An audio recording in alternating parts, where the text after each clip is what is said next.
जय सोमनाथ विद्यार्थी मित्रों, आज આપણે ચેપ્ટર નંબર 17 आर्थिक समस्याओं અને પડકારો અંતર્ગત ભારતની બે મહત્વની સમસ્યાઓ એટલે કે ગરીબી અને બેરોજગારી વિશે અહીંયા ચર્ચા કરવાની છે। પણ એ પહેલા એક પ્રશ્નના સ્વરૂપે જોઈએ કે વર્તમાન સમયની અંદર ભારતમાં જો વાત કરીએ સમસ્યાઓ કેટલી છે, તો સમસ્યાઓ તો વસ્તી વધારાની શરૂઆત કરીએ આપણે। દેશની મુખ્ય સમસ્યાઓનું જળ વસ્તી વધારો, ત્યારબાદ છે ભાવ વધારો, કાળું નાણું, ગરીબી, બેરોજગારી, ભ્રષ્ટાચાર, આતંકવાદ, આ બધી જ સમસ્યાઓ દેશની મુખ્ય વર્તમાન સમસ્યાઓ છે, બરાબર છે। અને આ બધી સમસ્યાઓ સામે આજે આપણો દેશ લડી રહ્યો છે। એમાંની કેટલીક મહત્વની સમસ્યાઓ છે ગરીબી અને બેરોજગારી, જેના વિશે આપણે અહીંયા ચર્ચા કરવાના છીએ। તો પહેલા તો મિત્રો ગરીબી એટલે શું એ આપણે અવારનવાર આ શબ્દથી આપણે પરિચિત છીએ। ગરીબી કોને કહીએ છીએ, ગરીબ કોને કહીએ છીએ?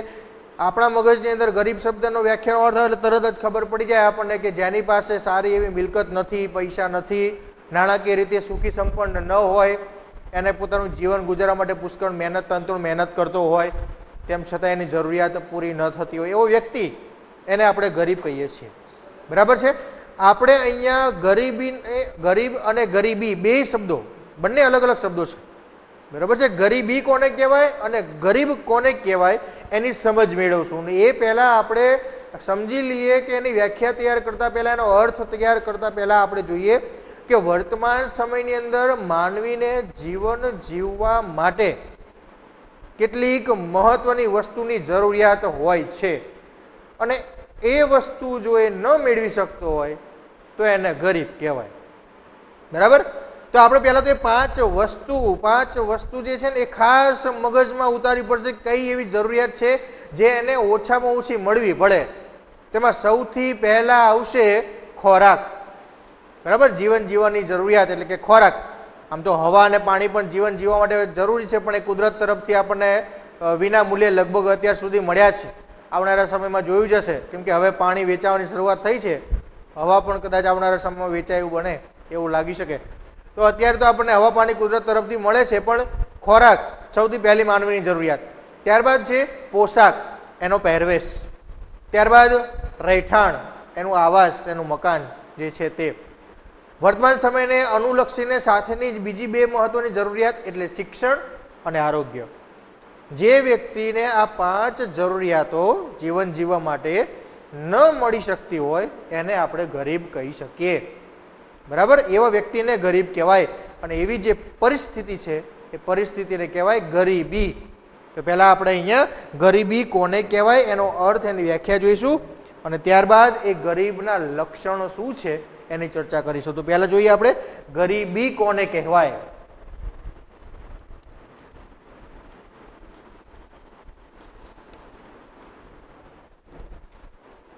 તો વિદ્યાર્થી મિત્રો ખાસ મહત્વનું છે, ગરીબી અને ગરીબ બંને શબ્દો અલગ અલગ છે, ખાસ સમજવાનું છે। આપણે અહીંયા એની વ્યાખ્યા તૈયાર કરી છે ત્યારે વ્યવસ્થિત એને સમજવાનો પ્રયત્ન કરીએ આપણે। તો સમાજનો મોટો વર્ગ એટલે કે મોટા ભાગના લોકો પોતાની મૂળભૂત અને પાયાની જરૂરિયાતો કઈ કઈ, તો કે આપણે જે પાંચ કીધી એ કઈ પાંચ? તો પહેલા ખોરાકથી શરૂ કરીએ, ખોરાક, પોશાક, રહેઠાણ, બરાબર, ત્યારબાદ શિક્ષણ અને આરોગ્ય। આ પાંચ જરૂરિયાતો ન્યૂનતમ માત્રામાં પણ ભોગવી શકતા ન હોય, એટલે કે ન્યૂનતમ એટલે કે ઓછામાં ઓછું પણ એને ન મળતું હોય, બરાબર, ત્યારે એને ગરીબીની પરિસ્થિતિ કહેવાય। એ જે પરિસ્થિતિ છે એને ગરીબી કહેવાય। અને આવી પરિસ્થિતિમાં જીવન જીવનારો જે વ્યક્તિ છે એ વ્યક્તિને ગરીબ કહેવાય, બરાબર। એટલે ગરીબી જે છે ને એક પરિસ્થિતિ છે, અને એ પરિસ્થિતિમાં જીવનાર વ્યક્તિ જે છે એને આપણે ગરીબ કહીશું। તો એને અર્થ અને વ્યાખ્યા લખીએ આપણે। સમાજનો મોટો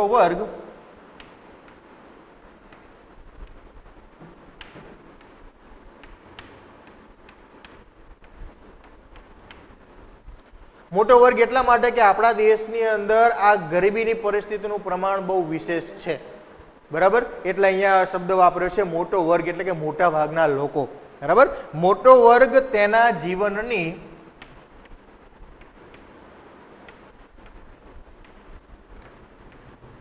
મૂળભૂત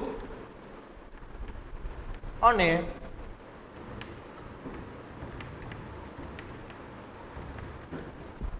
પાયાની જરૂરિયાતો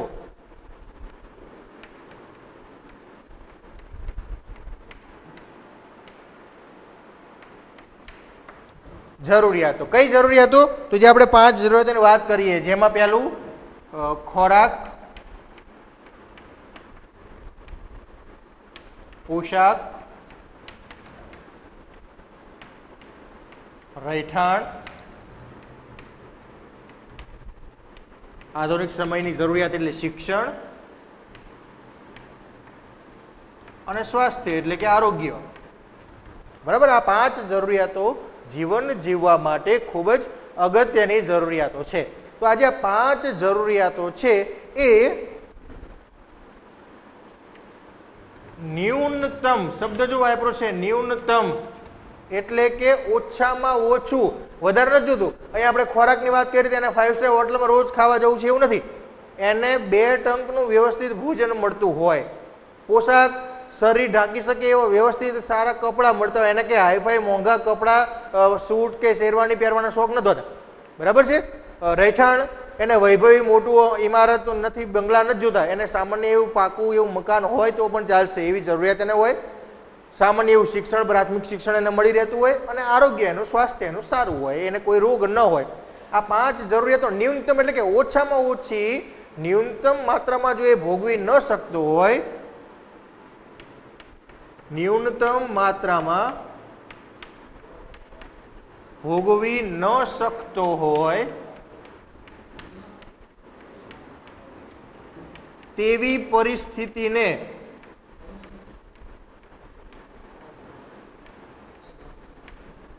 જો એને ઓછામાં ઓછું આટલી પણ વસ્તુ ન મળતી હોય, ઓછામાં ઓછી ન મળતી હોય એવી જે પરિસ્થિતિ છે એ પરિસ્થિતિને કહેવાય ગરીબી.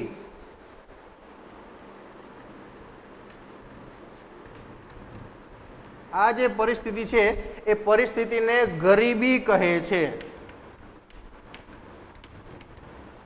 અને આ પરિસ્થિતિમાં જીવન જીવનાર વ્યક્તિ, એને આ જ સ્થિતિમાં સમાજના જે વ્યક્તિઓ રહે છે એને ગરીબ કહેવામાં આવે છે.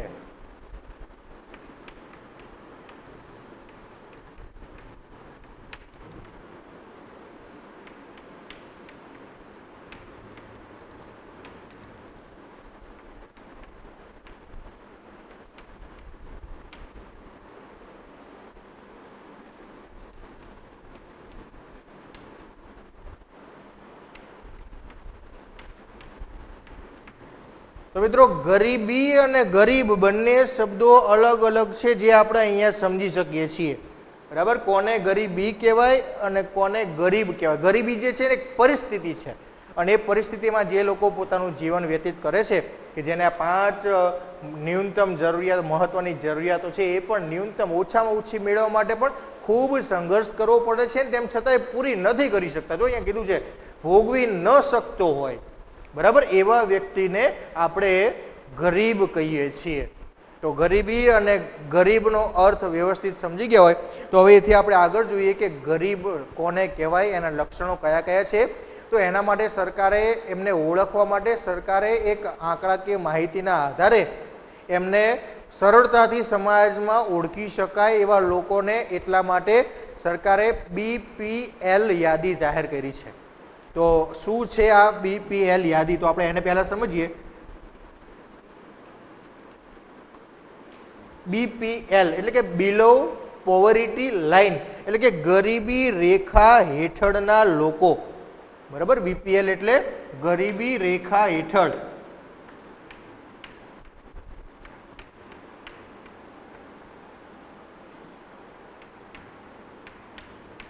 તમારા ઘરે જો રેશન કાર્ડ હોય તો રેશન કાર્ડની અંદર ઉપર 2 પ્રકારના રેશન કાર્ડ બનાવવામાં આવે છે. એક છે BPL રેશન કાર્ડ, જેને ગરીબી રેખા હેઠળના લોકોનું રેશન કાર્ડ કહેવાય, અને બીજું છે APL. લગભગ આપણા બધાના રેશન કાર્ડ ઉપર APL રેશન કાર્ડનો માર્કો હશે, કેમ કે આપણે આ બધી જરૂરિયાતો જે છે સામાન્ય, એ આપણી જરૂરિયાત પ્રમાણે પૂરતા પ્રમાણમાં આપણને મળી રહે છે. એટલે કે LO ગરીબી રેખાથી ઉપરના લોકો, LO પોવર્ટી લાઇન. બરાબર, એટલે કે એ આપણા રેશન કાર્ડ ઉપર લગભગ APL હશે, તેમ છતાં ઘણા બધાને કદાચ પરિસ્થિતિ સારી ન હોય એને BPL કાર્ડ ધારક તરીકે સમાવેશ કરવામાં આવે છે. તો ગરીબી રેખા હેઠળના લોકો એના લક્ષણો કયા, શેના આધારે ગરીબી રેખા હેઠળ એમનો સમાવેશ કરવામાં આવે છે? તો આપણે એના લક્ષણો સમજવા પડશે. પ્રશ્ન 2 સ્વરૂપે પૂછાય છે, ગરીબી રેખા હેઠળના લોકોના લક્ષણો જણાવો અથવા ગરીબીના લક્ષણો જણાવો. બંને એક જ જવાબ આપણને મળશે. તો આપણે નેક્સ્ટ પોઈન્ટ જોઈશું, એ છે ગરીબી રેખા હેઠળના લક્ષણો. માર્ક્સના પ્રશ્નમાં અવારનવાર પૂછાઈ ચૂકેલો પ્રશ્ન એટલે કે ગરીબી રેખા હેઠળ જીવતા લોકોના લક્ષણો સમજાવો અથવા ગરીબીના લક્ષણો સમજાવો. બરાબર, એ કોઈ પણ સ્વરૂપે પ્રશ્ન પૂછાઈ શકે. તો આપણે એના લક્ષણો જોઈએ કે જેના આધારે સરકારે એ લોકોને BPL યાદીમાં મૂકવામાં આવ્યા કે ગરીબી રેખા હેઠળના લોકો કોને કહી શકાય. આમ તો જોવા જઈએ તો ગરીબી એક ગુણાત્મક ખ્યાલ છે, લોકોના માનસિક મગજમાં વિકસેલો ખ્યાલ છે, સમાજની એક નિમ્ન પરિસ્થિતિ તરીકે એને જોવામાં આવે છે. બરાબર છે ને, આપણા સમાજની અંદર લઘુત્તમ એટલે કે ઓછામાં નીચા સ્તર તરીકે ગરીબીને આપણે જોઈએ છીએ કે એવી એ પરિસ્થિતિમાં રહેનાર વ્યક્તિને સારા અધિકાર ન મળતા હોય, સમાજમાં સારું સ્થાન ન હોય, બરાબર, એની સાથે લોકોનો વાતચીત વ્યવહાર પણ ખરાબ હોય, આવી પરિસ્થિતિમાં એને આપણે જોઈએ છીએ. તો એક ગુણાત્મક ખ્યાલ છે આ. તો એ ખ્યાલને આપણે એ લોકોને એ યાદીમાં સમાવેશ કયા લક્ષણોને આધારે થઈ શકે છે, તો આપણે એ લક્ષણોની ચર્ચા કરશું. નેક્સ્ટ પોઈન્ટ છે ગરીબીના લક્ષણો.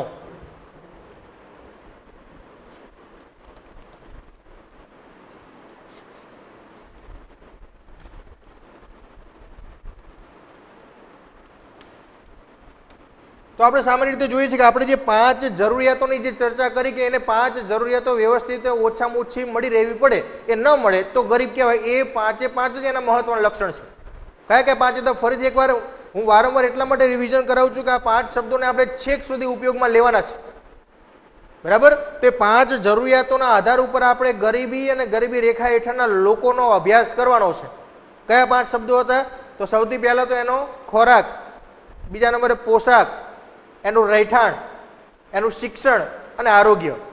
આ 5 સેવાઓ જીવન જરૂરિયાત માટે વર્તમાન સમયે ખૂબ અગત્યની છે અને એ ન્યૂનતમ માત્રામાં એટલે કે ઓછામાં ઓછી માત્રામાં પણ જો ન મેળવી શકતો હોય તો એ વ્યક્તિને આપણે ગરીબ કહી શકીએ. બરાબર છે, તો આપણે એના આધારે જ એના લક્ષણોનો અભ્યાસ કરશું, એના આધારે જ એના લક્ષણો તૈયાર થશે.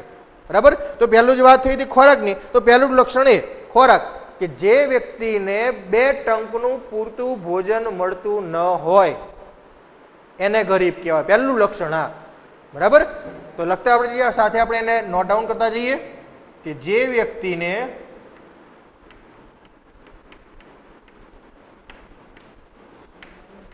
2 ટંકનું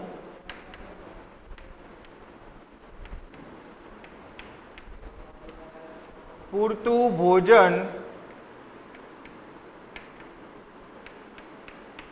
મળતું ન હોય. પહેલું જ મહત્વનું લક્ષણ આ. ટંક એટલે સમય. દિવસમાં આપણે આમ તો જોઈએ તો સવાર, બપોર, સાંજ 3 ટાઈમનો આપણો ભોજનનું રૂટીન કાર્યક્રમ હોય છે. એમ છતાંય ઘણા બધા લોકો એવા હોય છે કે 3ના બદલે 4 વાગે બેસી જાય, રાતે 10 વાગે 4-5 વખતનો ટાઈમ ટેબલ ગોઠવી નાખતા હોય. બરાબર, પણ અહીંયા તો માત્ર જો એને 2 ટંક 2 સમયનું પૂરતું ભોજન મેળવવાના પણ ફાફા હોય છે. ઘણી વાર એવું બને કે એને રાત્રે ભૂખ્યા પેટે પણ સૂવું પડે. બરાબર, એનું સૌથી મોટું લક્ષણ આ કે એને 2 ટંકનું પૂરતું ભોજન પણ મળતું ન હોય એવો વ્યક્તિ હોય તો એને ગરીબ કહેવાય. બરાબર, પહેલું લક્ષણ આ કે એને 2 ટાઈમ વ્યવસ્થિત ભોજન મળતું નથી. તો સ્વાભાવિક છે એને એથી આગળ બીજું કંઈ વિશેષ વિચારવાનું તો એને આજે આ ખાવું છે ને આજે આ ખાવું છે, આપણે જેમ નવા ભોજનના વિકલ્પો રોજ ઘરે વિચારીએ છીએ એવું તો એને વિચારવાનો સમય પણ નથી. અને આપણે અગાઉ પણ જોઈ ગયા છીએ કે ભારતની પરિસ્થિતિ એટલી બધી ખરાબ છે કે ભારતમાં 2 વર્ગના લોકો, અમીર અને ધનિક વર્ગના લોકો રહે છે. અહીંયા એવા વર્ગના લોકો પણ છે, એ લોકો જ્યારે જમવા બેસે, ખાસ સમજો, એવા લોકો પણ છે એ કે જ્યારે એ લોકો જમવા બેસે ત્યારે એની પાસે એટલી બધી વસ્તુ એની સામે પડી હોય છે, એને એક પ્રશ્ન થતો હોય છે કે આજે આમાંથી શું ખાવું. સમજો ખાસ જે હું કહું એને એવો પ્રશ્ન હોય છે કે આજે આમાંથી શું ખાવું. અને બીજો વર્ગ એવો હોય છે કે જ્યારે જમવા બેસે ને ત્યારે એને એ પ્રશ્ન થાય છે કે આજે શું ખાવું. જો બંને વચ્ચે બહુ જ ઓછો ડિફરન્સ છે, પણ અર્થ જો એનો સમજીએ તો બહુ જ વિશાળ તફાવત બંને વચ્ચે જોવા મળશે. એની પાસે એટલા બધા ભોજન સામગ્રીના વિકલ્પો હોય છે કે એને એમ થાય કે અમારે આ બધામાંથી શું ખાવું, એવો ધનિક વર્ગ પણ છે. સામે બીજો ગરીબ વર્ગ એવો પણ છે કે સવારે ઉઠે એટલે પહેલો પ્રશ્ન એ થાય કે આજે શું ખાવું. એની પાસે કોઈ વિકલ્પ જ નથી, ખોરાકનો એક પણ અન્નનો દાણો નથી. એને એ પ્રશ્ન થાય કે આજે શું ખાવું. તો આવા લોકો જે છે એને આપણે ગરીબી રેખા હેઠળનું મુખ્ય લક્ષણ સમજી શકીએ કે જેને 2 ટંક ભોજન માટે પણ ખૂબ જ મહેનત કરવી પડે છે, તેમ છતાંય મેળવી શકતો નથી. ત્યારબાદ છે બીજું, રહેવા માટે આવાસ કીધું હતું આપણે, તો રહેવા માટે પૂરતી માત્રામાં મોકળાશવાળી જગ્યા પ્રાપ્ત ન થઈ હોય.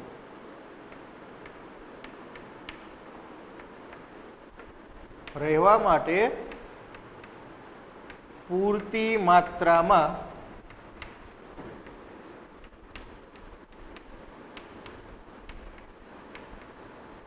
મોકળાશવાળી જગ્યા પ્રાપ્ત ન થઈ હોય, એને રહેવા માટે પોતાની પાસે સારું એવું પાકું મકાન નથી. જો અહીંયા શબ્દ વાપર્યો છે પૂરતી મોકળાશવાળી જગ્યા. એને જો એને કંઈ મોટા મહેલો કે મોટા બંગલા જોઈએ છે એવું નથી, પણ જીવન જીવવા માટે જરૂરી એવું સામાન્ય રૂમ રસોડું ધરાવતું મકાન પણ એની પાસે હોતું નથી. બરાબર, પૂરતી મોકળાશવાળી જગ્યાવાળું મકાન એની પાસે નથી. એટલે આપણે જોઈએ છીએ કે ક્યાં રહે છે, તો કદાચ ઘણા બધા લોકો ફૂટપાથ પર સૂતેલા જોવા મળે છે. કોઈ કદાચ દુકાન કે ગલ્લા કે લારી હોય તેની નીચે કદાચ બેઠા હોય છે, એવા પણ જોવા મળે છે.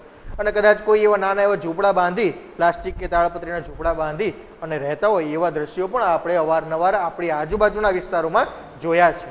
બરાબર, તો એને રહેવા માટે પૂરતી મોકળાશવાળી જગ્યા પણ હોતી નથી. આ એક બહુ મહત્વનું મોટું લક્ષણ એક આ.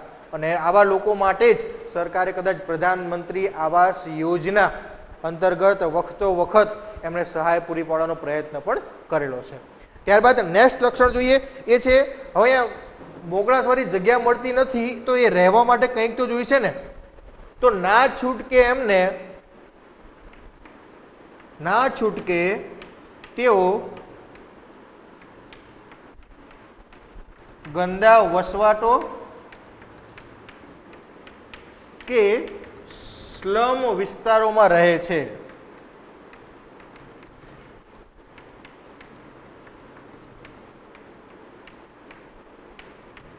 મકાન છે નહીં, રહેવા માટે તો દરેકને કોઈને કઈ જગ્યા જોઈએ, એટલે ના છૂટકે એમને સ્લમ વિસ્તારોની અંદર વસવાટ કરવો પડે છે. સ્લમ વિસ્તાર એટલે ઝૂંપડપટ્ટીનો વિસ્તાર. અને ઝૂંપડપટ્ટીનો જે વિસ્તાર હોય એ હંમેશા ગંદો જ હોય. કેમ એવું? તો આપણે સમજી શકીએ છીએ કે આપણું સારું એવું પાકું મકાન હોય તો એની અંદર સંડાસ, બાથરૂમ, સેનેટાઈઝની બધી વ્યવસ્થા હોય, ગંદા પાણી નિકાલની વ્યવસ્થા હોય, બધું હોય. પણ હવે જ્યાં મકાન શું ઝૂંપડી બનાવવા માટે માંડ થોડી જગ્યા મળી છે, તો અહીંયા સંડાસ, બાથરૂમ કેવો કે વિકલ્પો હોતા જ નથી.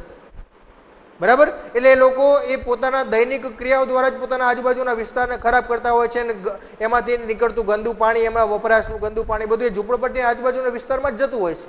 એટલે ગંદા વસવાટો તૈયાર થાય છે. ના છૂટકે એમને તે વિસ્તારમાં રહેવું પડે છે, કેમ કે એમની પાસે મકાન નથી, આવાસની યોજના, આવાસની સારી વ્યવસ્થા નથી. એટલે એમને ના છૂટકે આવા ગંદા અને સ્લમ વિસ્તારોની અંદર રહેવું પડે છે. એક બહુ દુઃખદ બાબત કહેવાય કે દુનિયાનો સૌથી મોટો આવો સ્લમ વિસ્તાર એટલે કે ઝૂંપડપટ્ટી, દુનિયાની સૌથી મોટી ઝૂંપડપટ્ટી ભારતમાં મુંબઈમાં છે. નામ છે ધારાવી. બરાબર, દુનિયાની સૌથી મોટી ઝૂંપડપટ્ટી, દુનિયાનો સૌથી મોટો સ્લમ વિસ્તાર એટલે કે ધારાવી ઝૂંપડપટ્ટી. તો ના છૂટકે લોકોને એવી ઝૂંપડપટ્ટીમાં વસવાટ કરવો પડે છે. ત્યારબાદ છે તેની આવક, કમાવાના સ્ત્રોત શું છે? તો એની જે આવક છે એ નિર્ધારિત આવક કરતાં પણ ઓછી હોય છે. તેની આવક નિર્ધારિત અપેક્ષિત આવક કરતાં પણ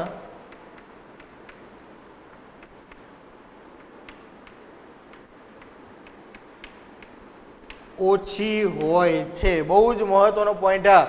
એની આવક ખૂબ જ ઓછી હોય છે. કેટલી ઓછી? તો કે નિર્ધારિત એટલે કે નક્કી કરેલી અપેક્ષિત આવક એટલે કે મિનિમમ કેટલી આવક એને મળવી જોઈએ એવું રાજ્ય સરકાર, કેન્દ્ર સરકાર દ્વારા નક્કી કરવામાં આવેલું છે. કે ગ્રામીણ ક્ષેત્રનો વ્યક્તિ હોય કે શહેરી કક્ષાનો વ્યક્તિ હોય તો એક કુટુંબ દીઠ અથવા વ્યક્તિ દીઠ જો એ ગ્રામીણ ક્ષેત્રની અંદર રહેતો હોય તો વ્યક્તિ દીઠ 816 રૂપિયા મહિને કમાતો હોવો જોઈએ. કેટલી આવકથી 816 રૂપિયા સાવ સામાન્ય થયું, બરાબર. અને કુટુંબ દીઠ એટલે કે એક કુટુંબમાં 5 વ્યક્તિ હોય, કુટુંબ દીઠ વ્યક્તિની આવક જો ગ્રામીણ ક્ષેત્રમાં રહેતો હોય તો 4080 રૂપિયા, અને જો શહેરમાં રહેતો હોય તો વ્યક્તિ દીઠ 1000 એટલે કે 5000 રૂપિયાની મંથલી આવક હોવી જોઈએ. આવું નિર્ધારિત એક અપેક્ષિત આવક નક્કી કરી છે. એ આવક પણ મેળવી શકતો ન હોય, બરાબર. જો લક્ષણ એનું બહુ મહત્વનું છે, એ જે નિર્ધારિત અપેક્ષિત આવક સરકારે નક્કી કરી છે, વ્યક્તિ ઓછામાં ઓછું આટલું તો કમાતો હોવો જોઈએ, એ પણ કમાવી શકતો ન હોય, એની આવક એના કરતાં પણ ઓછી હોય, તેને ગરીબ કહી શકીએ. એટલે મહત્વનું આવક તેની આવક ખૂબ જ ઓછી હોય છે. તેનું આયુષ્ય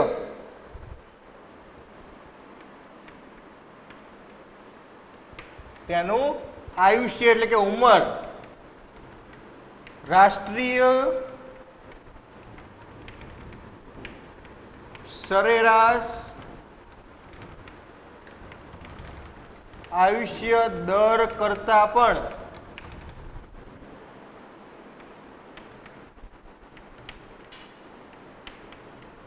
ઓછું હોય.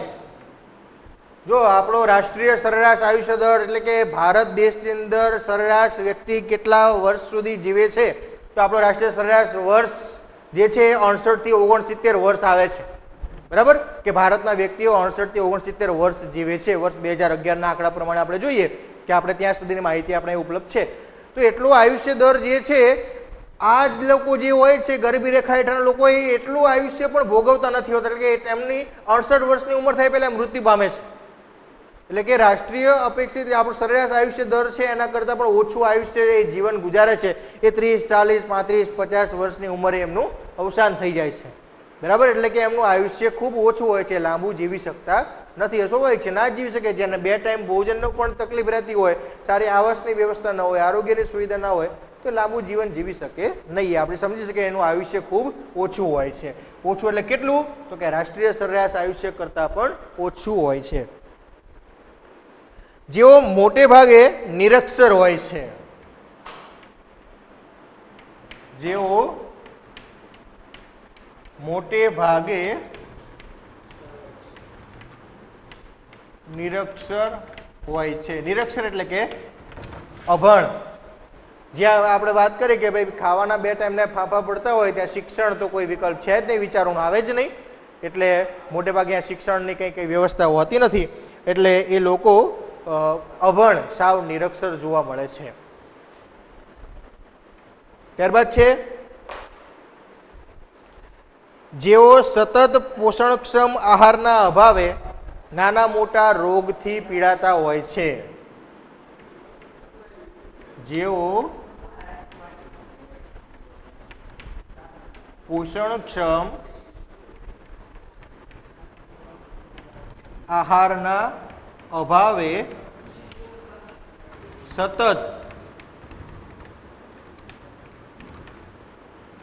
રોગથી પીડાતા હોય છે. એટલે કે એનું આરોગ્ય સારું હોતું નથી, 2 ટાઈમનું પૂરતું ભોજન મળતું નથી, એટલે પોષણક્ષમ આહારનો તો એની કોઈ વાત કરવાનો વિચાર જ નથી.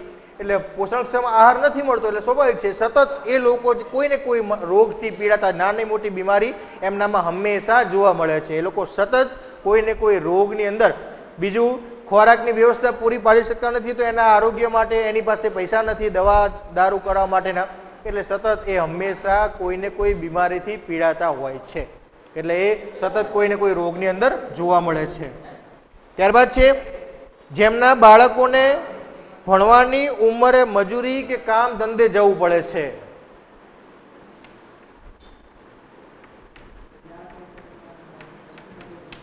જેમના બાળકોને ભણવાની ઉંમરે મજૂરી કે કામ ધંધે જવું પડે છે.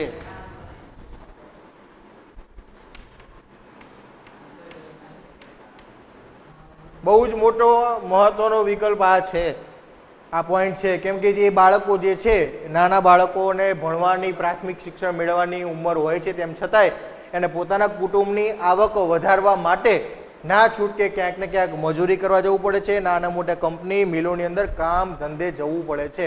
એવા કેટલાય લોકોને આપણે આપણી આજુબાજુમાં બસ સ્ટેન્ડની અંદર કે કોઈ એવા સામૂહિક સ્થળો જે છે આપણા સાર્વજનિક સ્થળો આપણે જોયા હોય છે કે એ લોકો ભીખ માગવાનું કામ કરતા હોય છે, ક્યાંક કચરો વીણવાનું કામ કરતા હોય છે, છૂટક મજૂરી કરવા માટે લોકો જતા હોય છે. તો આવી કામગીરીમાં એમને ના છૂટકે ફરજિયાતપણે રોકાવું પડે છે, જેથી કુટુંબની એક આવક વધી શકે. જેમના બાળકોનું કુપોષણના લીધે બાળ મૃત્યુનું પ્રમાણ વધારે હોય છે, જેમના બાળકોનું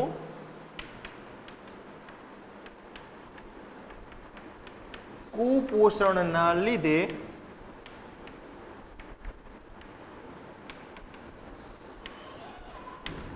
બાળ મૃત્યુનું પ્રમાણ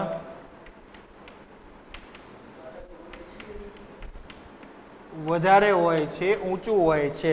હવે બાળકને 2 ટાઈમ પૂરતું ખોરાક પણ નથી મળતો, એટલે પોષણ તે બાળકને મળવાનું જ નહીં. અને બાળકને પોતાનો વિકાસ કરવાનો હોય છે, એટલે એને સૌથી વધારે પોષણક્ષમ આહારની જરૂરિયાત હોય છે. પણ અહીંયા તો 2 ટાઈમ ખાવાના ફાંફા પડતા હોય છે, એટલે પોષણક્ષમ આહાર એને મળતો નથી. અને એના કારણે એ દરેક બાળકોને એના મૃત્યુનું પ્રમાણ, નાના મોટા રોગો થવાના કારણે બાળ મૃત્યુનું પ્રમાણ અહીંયા વધુ જોવા મળે છે. તો આ જે 9 લક્ષણો જે છે એ 9 લક્ષણો એ ગરીબી રેખા હેઠળ જીવનારા લોકોના લક્ષણો છે. અને એના આધારે સરકારે BPL યાદી જાહેર કરવામાં આવે છે. તો આ 9 લક્ષણોને તો આપણે એના કેટલાક હાઇલાઇટ પોઈન્ટ જોઈએ કે 2 ટંકનું પૂરતું ભોજન એને મળતું ન હોય. આ 9 લક્ષણો ધરાવતો હોય એને ગરીબી રેખા હેઠળના લોકો કહેવાય. ત્યારબાદ છે પૂરતી માત્રામાં મોકળાશવાળી જગ્યા પ્રાપ્ત થઈ ન હોય. ત્યારબાદ છે ગંદા વસવાટો કે સ્લમ વિસ્તારોમાં એમને રહેવું પડતું હોય. નિર્ધારિત અપેક્ષિત આવક કરતાં પણ એની ઓછી આવક હોય. રાષ્ટ્રીય સરેરાશ આયુષ્ય દર કરતાં પણ એનું આયુષ્ય ઓછું હોય. નિરક્ષર હોય. સતત રોગથી પીડાતા હોય. ભણવાની ઉંમરે મજૂરી કે કામ ધંધે જવું પડતું હોય. અને બાળ મૃત્યુનું પ્રમાણ કેવું હોય? વધુ હોય છે. તો આવા લક્ષણો જે ધરાવનારા લોકો છે એને ગરીબી રેખા હેઠળના લોકો કહી શકાય. અને આ ગરીબી રેખા હેઠળના લોકોને સરકારે થોડી રાહત આપવા માટે કેટલાક કાર્યક્રમો પણ યોજવામાં આવેલા છે. તો આપણે એની પણ અહીંયા ચર્ચા કરીશું. ચલો આગળનો પોઈન્ટ જોઈશું આપણે કે ગરીબી રેખા હેઠળ જીવનારા લોકો તો આપણે જોયા અને કીધું કે સમાજની અંદર મોટો વર્ગ આ ગરીબી રેખા હેઠળ જીવે છે. તો સરકારની કઈ જવાબદારી બને કે નહીં? તો ચોક્કસ એનો જવાબ છે હા. સરકાર પણ આવા ગરીબી રેખા હેઠળ જીવનારા જે લોકો છે એનું જીવન ધોરણ સુધારવા માટે, એમને પરિસ્થિતિમાંથી બહાર લાવવા માટે કેટલાક ચોક્કસ પ્રયત્નો કરે છે. તો એ પ્રયત્નોમાં આપણે જોઈએ તો ગ્રામીણ અને શહેરી બંને વિસ્તારમાં, કેમ કે શહેરમાં પણ આવા ગરીબ લોકો જોવા મળે છે, ગામડાઓમાં પણ આવા ગરીબ લોકો જોવા મળે છે. તો આ બંને વિસ્તારના જે લોકો છે, ગ્રામીણ અને શહેરી વિસ્તારના લોકો છે, એમના ગરીબી રેખા હેઠળ જીવનારા જે લોકો છે એની યાદી બનાવી સરકારે એક BPL યાદી જાહેર કરી છે. ગરીબી રેખા હેઠળ જીવનારા લોકોની યાદી જાહેર કરી, જેથી એમને અન્ય વર્ગથી અલગ પાડી અને એમને જરૂરિયાતોને સંતોષવાનો પ્રયત્ન કરી શકાય. જેથી સરકારને ખબર પડી શકે કે આપણે આપણા દેશની અંદર આટલા લોકો ગરીબી રેખા હેઠળ જીવનારા લોકો છે અને એમને પ્રાથમિક જરૂરિયાતો પૂર્ણ કરાવવાની છે.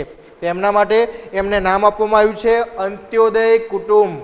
ખાસ યાદ રાખજો, ગરીબી રેખા હેઠળ જીવનારા લોકોને અંત્યોદય કુટુંબ તરીકે ઓળખવામાં આવે છે. બરાબર? અંત્યોદય એટલે સાવ છેક અંતના, છેક નીચેના છેવાડાના લોકો જે ગરીબ અને પછાત હોય છે. બરાબર? તો એને અંત્યોદય કુટુંબ તરીકે સરકાર ઓળખે છે, જેને BPL ગરીબી રેખા નીચે જીવતા કુટુંબ તરીકે ઓળખવામાં આવે છે. સરકારે આવા કુટુંબોને ઓળખીને રેશન કાર્ડના આધારે જાહેર વિતરણ વ્યવસ્થા શરૂ કરી છે. અને આ જે રેશન કાર્ડની આવી દુકાનો છે એને આપણે ગામની અંદર વાજબી ભાવની દુકાનો કહીએ છીએ. દરેકે કદાચ એનો અભ્યાસ કરેલો હશે, જોયું હશે કે આ જે વાજબી ભાવની દુકાનો છે એ દુકાનોની અંદર જીવન જરૂરિયાત માટેનું જે અનાજ જે છે એ અનાજ, ખાંડ, તેલ, મીઠું, કેરોસીન વગેરે સરકાર દ્વારા પૂરું પાડી અને તેમનું જીવન ધોરણ ઊંચું લાવવાના પ્રયત્નો કરવામાં આવે છે. સરકાર દ્વારા આવો પ્રયત્ન કરવામાં આવે છે. તો ગરીબી રેખા હેઠળ જીવનારા લોકોને એમાંથી બહાર લાવવા માટે, કેમ કે જોઈએ તો આપણને કદાચ જાણી નવાઈ લાગશે કે સરકારે અનાજ આપે છે એનો ભાવ શું હોય છે. તો જે અનાજ આપે છે ને રેશન કાર્ડ આધારિત, એની અંદર એમનો ભાવ જે છે એ ભાવ માત્ર સમજો બહુ જ 2 રૂપિયે કિલો ઘઉં અને 3 રૂપિયે કિલો ચોખા જેવા સાવ નજીવા દરે, 2 રૂપિયે કિલો એટલે કે મણનો ભાવ થયો માત્ર ને માત્ર 40 રૂપિયા, બરાબર. 40 રૂપિયા ખાલી બજારમાં લેવા જઈએ તો 400 રૂપિયા થાય એક મણ ઘઉંના. તો સરકાર માત્ર 40 રૂપિયે મણ ઘઉં આવા ગરીબી રેખા હેઠળ જીવનારા તમામ લોકોને આપે છે. અને એવા સાવ જે અંત્યોદય કુટુંબ છે, સાવ ગરીબ લોકો, એને વિના મૂલ્યે અનાજ પૂરું પાડવામાં આવે છે. વિના મૂલ્યે 35 કિલો અનાજ પૂરું પાડવામાં આવે છે, વ્યક્તિ દીઠ 7 કિલો અનાજ દર મહિને, બરાબર. તો આવી જે યોજનાઓ દ્વારા સરકારે એમના જીવન ધોરણને સુધારવાનો એક પ્રયત્ન પણ કર્યો છે. તો ગરીબી રેખા હેઠળ જીવનારા જે લોકો છે એને બહાર લાવવાનો પ્રયત્ન સરકાર દ્વારા થાય છે, જેમને ખાસ આપણે સમજીએ કે અંત્યોદય કુટુંબ યોજના, અંત્યોદય કુટુંબ કહેવામાં આવે છે. ત્યારબાદ ગરીબી રેખા હેઠળનો સૌ પ્રથમ જે ખ્યાલ છે, ગરીબી રેખા હેઠળનો સૌ પ્રથમ ખ્યાલ કોણે રજૂ કર્યો? તો એ નામ છે, ગરીબી રેખા હેઠળ જીવનારા લોકોનો સૌથી પહેલો ખ્યાલ રજૂ કર્યો તો WHO ના નિયામક, નામ છે WHO ના નિયામકનું બ્યોર્ડ ઓરે.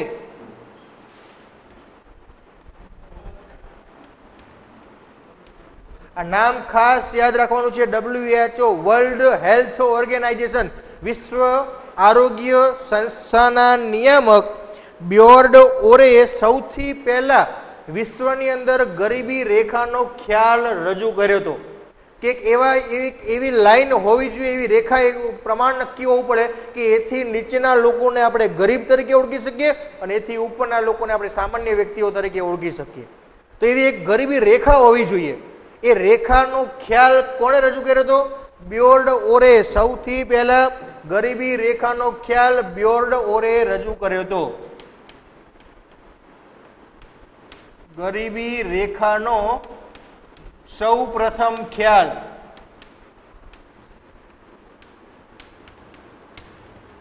કોણે રજૂ કર્યો?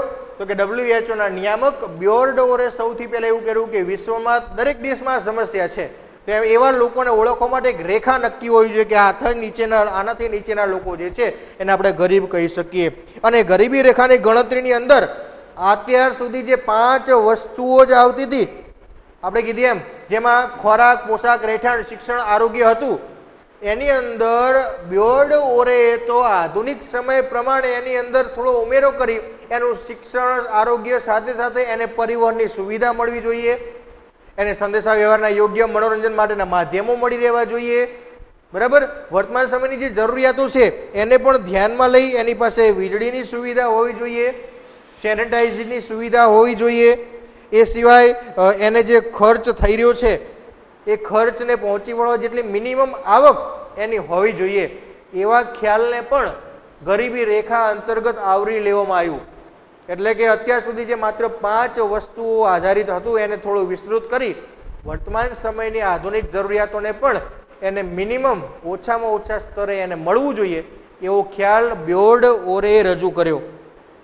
તો બ્યોર્ડ ઓરે રજૂ કર્યું એ પ્રમાણે જોઈએ તો એને કઈ કઈ વસ્તુ મળવી જોઈએ.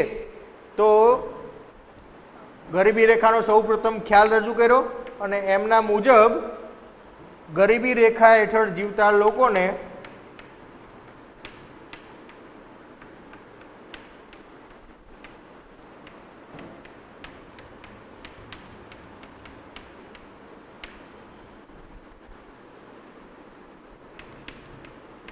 ખોરાક,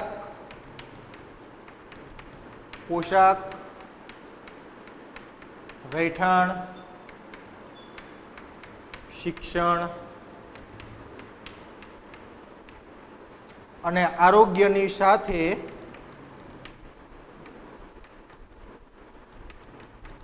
પરિવહનની સુવિધા, વીજળી, પીવાનું પાણી, એ સિવાય સેનિટેશનની સુવિધા,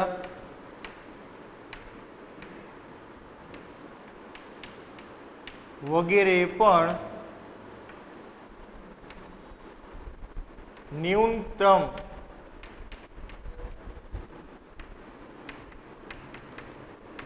માત્રામાં મળવી જોઈએ. અને જો આ બધી સુવિધાઓ એને ન્યૂનતમ માત્રામાં ન મળતી હોય એવા કોઈ પણ લોકોને ગરીબી રેખા હેઠળના લોકો કહી શકાય. એવી રજૂઆત WHO નિયામક બ્યોર્ડ ઓરે સૌપ્રથમ રજૂ કરી અને ત્યાર પછી ગરીબી રેખા હેઠળ જીવનાર લોકોનો જે અર્થ ખ્યાલ હતો એ બદલાયો, જેમાં આટલી સુવિધાઓ પણ પાછળથી ઉમેરવામાં આવી કે આટલી વર્તમાન સમયમાં જીવન જીવવા માટે વ્યક્તિને આટલી સુવિધાઓની સામાન્ય જરૂરિયાત રહે છે તો એ જરૂરિયાતો એને પૂરી પડી રહી પડે અને એ ન મળતું હોય, એને પોષણક્ષમ યોગ્ય કેલરી ખોરાક ન મળતો હોય, સુવિધાઓ ન મળતી હોય તો એવા લોકોને ગરીબી રેખા હેઠળના લોકો કહેવાય. એવી રજૂઆત WHO નિયામક બ્યોર્ડ ઓરે કરી. ઘણીવાર સમય સંજોગો સ્થળ મુજબ કદાચ આ ગરીબી રેખાના ખ્યાલમાં થોડું ઘણું પરિવર્તન પણ આવી શકે કે દરેક દેશ પ્રમાણે કદાચ આ બધા જ લક્ષ્યાંકો છે એને સરખા લાગુ પાડી શકાય નહીં. તો ગરીબીનું માપન કઈ રીતે કરવું, કઈ રીતે ખબર પડશે કે આ વ્યક્તિ ગરીબ છે કે નહીં? બરાબર, તો ગરીબીનું માપન કરવાની બે રીતો છે. કઈ રીતે ગરીબીનું માપન થઈ શકે? ગરીબી કઈ રીતે મપાય? કે આનું મીટર આવતું હશે કે વ્યક્તિને આમ કાનમાં લગાવી, આંખમાં લગાવી, માથા ઉપર મૂકી, જેમ બોલો ગન આવે છે અત્યારે ટેમ્પરેચરની કોરોના ટેસ્ટિંગ થાય એ પ્રમાણે, બરાબર, કે આના પરથી ખબર પડી જાય કે ભાઈ આટલો પારો આટલા ઉપર ચડાયો તો કે આ ગરીબ કહેવાય કે ના કહેવાય? એનું કે માપન કઈ રીતે થાય? તો કે ગરીબીનું માપન કરવાની રીતો આપણે જોઈએ. ગરીબીનું માપન કઈ રીતે આપણે ગરીબી માપી શકીએ? તો ગરીબીનું માપન જે છે એ બે રીતે થાય છે. કેટલી રીતે? બે રીતે. બે રીતે ગરીબીનું માપન થઈ શકે. કઈ કઈ બે રીત? બહુ જ સામાન્ય છે, બહુ સરળ છે. ગરીબી જાણવા માટેની બે રીતો કઈ કઈ? તો પહેલું, કોઈ એક કુટુંબ દ્વારા, પહેલી રીત કઈ છે? તો કે કોઈ એક કુટુંબ દ્વારા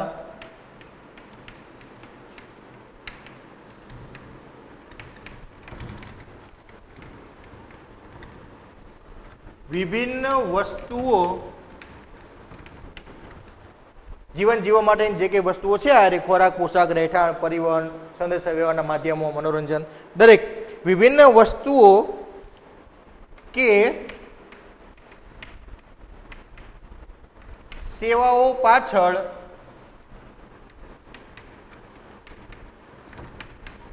કરવામાં આવતા ખર્ચના આધારે. પહેલી રીત કે કોઈ એક કુટુંબ, કુટુંબ એટલે ખાસ યાદ રાખજો, કુટુંબની વ્યાખ્યાની અંદર 5 વ્યક્તિનો સમાવેશ થાય છે. 5 વ્યક્તિથી વધુ હોય તો એને કુટુંબ કહેવાય નહીં.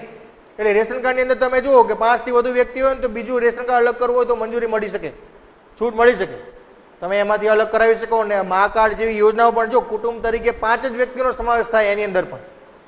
મા કાર્ડનું તમે કાર્ડ કઢાવ્યું હોય, કુટુંબમાં 7 વ્યક્તિ હોય તો કોઈ પણ 5નો સમાવેશ થશે અંદર, બરાબર. તો સ્વાભાવિક રીતે કુટુંબની વ્યાખ્યામાં 5 વ્યક્તિનો સમાવેશ કરીએ છીએ આપણે ભારત દેશની અંદર. તો એ 5 વ્યક્તિ દ્વારા વિભિન્ન વસ્તુઓ, સેવાઓ, એની ખોરાક, પોશાક, રહેઠાણની, શિક્ષણની જરૂરિયાત પાછળ કેટલો ખર્ચ કરવામાં આવે છે એના આધારે આપણને ખબર પડે કે આ વ્યક્તિ ગરીબ છે કે નહીં. સમજી લો કે કોઈ વ્યક્તિ પોતાના બાળકોને કદાચ સરસ મલ્ટીનેશનલ સ્કૂલો જે છે, ઇન્ટરનેશનલ સ્કૂલો એની અંદર ભણાવે છે, તો એ શિક્ષણનું એ માધ્યમ જોઈને આપણે કહી શકીએ કે ભાઈ એનું બાળક આવી સ્કૂલોમાં ભણે છે તો સ્વાભાવિક એ ગરીબ નહીં હોય. બીજું, સરસ મજાના નવા નવા કપડાં રોજ પહેરીને ફરતો હોય, એમનો ખોરાક લેવાની રીતો જબરજસ્ત રીતો હોય, આવવા જવા માટે સારી એવી ગાડીનો ઉપયોગ કરતા હોય, સારા મોબાઈલ ફોન્સનો ઉપયોગ કરતા હોય, તો આવા જે બધા લોકો છે એની એ જીવન જીવવાની ખર્ચ કરવાની પદ્ધતિ પરથી આપણે જાણી જઈએ કે આ વ્યક્તિ ગરીબ છે કે નહીં. બરાબર. તો ગરીબી જાણો પહેલી માપનની રીત પહેલી આ કે કુટુંબ દ્વારા વિભિન્ન વસ્તુઓ કે સેવાઓ પાછળ કેટલો ખર્ચ થાય છે, અને બીજું ખર્ચ ના જઈએ તો બીજું એથી વિરુદ્ધ એની આવક દ્વારા. બહુ સરળ છે. બીજું ખર્ચ દ્વારા જાણી શકાય અથવા કુટુંબ દ્વારા મેળવેલી કુલ આવક દ્વારા મેળવી શકાય. બીજો રસ્તો છે કુટુંબ દ્વારા મેળવેલી કુલ આવક દ્વારા. બરાબર. એક એના ખર્ચ દ્વારા જાણી શકાય અને બીજું છે એનું આવક દ્વારા જાણી શકાય. બરાબર. તો આ બે રીતો દ્વારા આપણે જાણી શકીએ છીએ. કુટુંબ એટલે કીધું કે 5 સભ્યો ભેગા મળીને કદાચ મહિને આપણે કીધું કે મિનિમમ લેવલ ગામડામાં રહેતો હોય તો 4080 રૂપિયા કમાઈ શકવા પડે, શહેરમાં રહેતા હોય તો 5000 રૂપિયા કમાઈ શકવા પડે. પણ સમજો કે તમારી જાણમાં છે કે કોઈ એક કુટુંબ છે એ દર મહિને 50,000 થી વધુ આવક કમાઈને લાવે છે, ખબર છે, તો એને ગરીબ કહી શકાય નહીં. આપણે જાણીએ છીએ કે આપણા ગામમાં જ રહે છે, બાજુમાં રહે છે, 4-5 જણા ખેત મજૂરી કરવા જાય છે અને માંડ કદાચ 3 થી 4000 રૂપિયા લાવે છે, તો આપણે જાણી શકીએ કે હા એની આવક દ્વારા કહી શકાય કે એ ગરીબ છે. બરાબર. તો આ બે રીતથી આપણે ગરીબીનું માપન થઈ શકે છે. ગરીબી માપન કરવાની કઈ રીતો છે? તો આ બે રીતો, એક એને કરો એક કુટુંબ દ્વારા કરવામાં આવતો ખર્ચ અને બીજું છે કુટુંબની આવક. સાથે એક નોંધ લખીએ કે કુટુંબની અંદર કુટુંબમાં 5 વ્યક્તિનો સમાવેશ થાય છે.